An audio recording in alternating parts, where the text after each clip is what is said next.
Any of you guys scared of birds? Granted, they're frantic and they've got beady eyes, but not so much scary as they are annoying.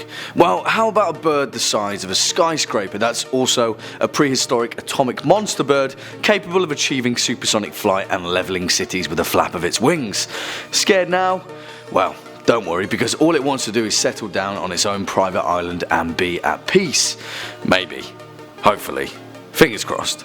Hello internet and welcome back to the most inquisitive channel on YouTube, Life's Biggest Questions. As always, I'll be your disembodied floating voice, Jack Finch, and today we're sliding back into the chaotic world of the kaiju and quizzically asking the question, what if Rodan was real? Roll the clip.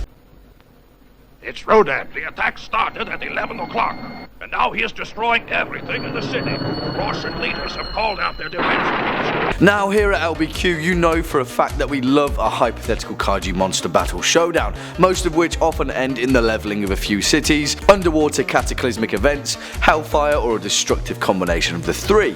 But what if it didn't have to be that way? What if our planet was held under the sway and influence of a gigantic, all-powerful, yet brave and loyal monster? What if somewhere, tucked away in a remote Pacific archipelago of islands, was a creature that would fight tooth and nail in the defense of civilization?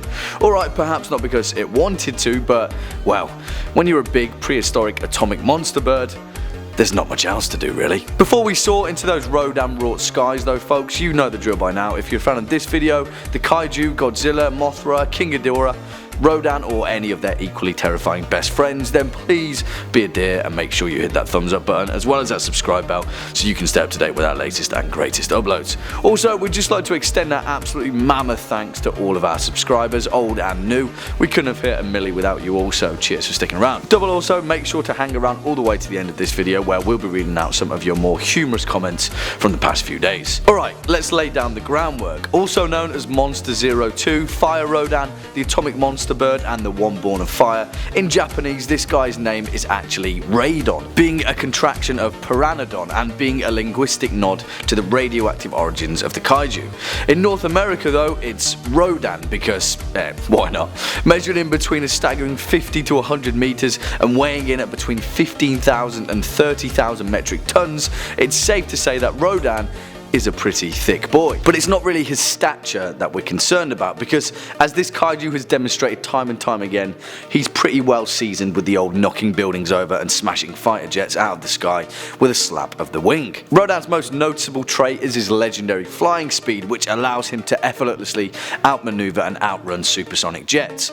Put it this way, the fastest flight airspeed ever achieved on record was the Lockheed SR-71 Blackbird back in 1976, which clocked in a staggering 2,193 miles per hour. Yeah, that's a walk in the park for the atomic monster bird, or well, a flap in the park, I guess. Since then, most of our advancements have been in surface to atmosphere hypersonic jet flight, but come on, you're not going to be chasing Rodan around the planet in a SpaceX Falcon 9 rocket.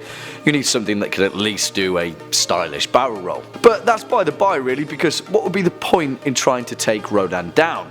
As we know from the Kaiju Showa series, that's never really ended well. In his cinematic debut in the 1956 Tokusatsu Kaiju film, even the trailer makes it very plain and simple.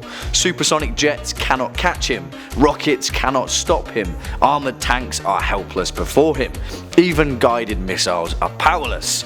Well, yeah, that's a lot of resources to be spending, and if we know anything from the events of the 1956 film, we know that even destroying him and his girlfriend in a volcano only serves to annoy him and extend his reign of bestial destruction for a few more years. Because here's the point, we wouldn't want to be enemies with Rodan, we'd want to be his friend. And when you boil it all down, he's a pretty simple guy to get to know. It was during the events of the 1964 movie Ghidorah the Three-Headed Monster that Rodan began to show his true colours. Throughout the film, the evil cosmic villain King Ghidorah rains death and destruction on planet Earth, and the only kaiju willing to defend humanity is the serene and powerful Mothra, who is no match for King Ghidorah alone, but knows that if herself, Godzilla and Rodan team up for the sake of mankind, they can take down King Ghidorah and the planet will be saved. Thankfully, Mothra convinces Rodan and Godzilla that humanity is worth saving and that Earth belongs to all creatures equally, and the trifecta of noble kaiju save the day. If Rodan was real, our best bet would to be the best global roommate we could hope to be. We literally have a sentient space dragon whose only need and desire is to chill out on a remote Pacific island sipping cocktails, probably, or something. Humanity should be scrambling to make the atomic monster bird as comfortable as they could make him. Global summits should be held on how we could best appease our winged neighbour. We should get to know him as best we can and hope to high heaven that he sticks around. Because here's the crux of the whole scenario. Humans, if anything, are really good at killing things. Rodan would cause a lot of destruction if he was our enemy. He'd for sure wipe out a few cities off the map with ease, but eventually, inevitably, we'd find a way to destroy him. But, and it's a very big but, why would we ever want to throw away the hypothetical chance at having a true planetary defender and a guardian of our skies? Because, heck, when the alien invasion rolls around, we'll all be hoping we had a few kaiju to save the day. Well, there we have it, folks. How do you think events would play out if Rodan or the rest of the kaiju were real? Let us know your thoughts in the comment box down below.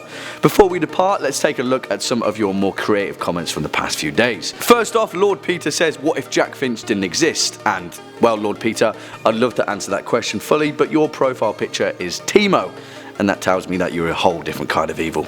Sorry buddy, I'm not overextending into that mushroom patch. In regard to our What If the Sun Was Green video, DirtNet Gaming says, what movie was that clip from?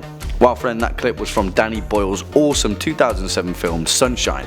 We just, we turned it green. If you haven't seen it, check it out. It's not in green though, so don't worry. Sandra Dira says, what's inquisitive? Well Sandra, the word inquisitive is defined as someone eager to acquire knowledge, or better described as curious. I hope that clears things up for you. Thanks for sticking around all the way to the end, questionnaires. Don't forget to hit that thumbs up button and we'll be seeing you in the next one. As per usual, I've been your disembodied floating voice, Jack Finch. You've been watching Life's Biggest Questions, and until next time, you take it easy.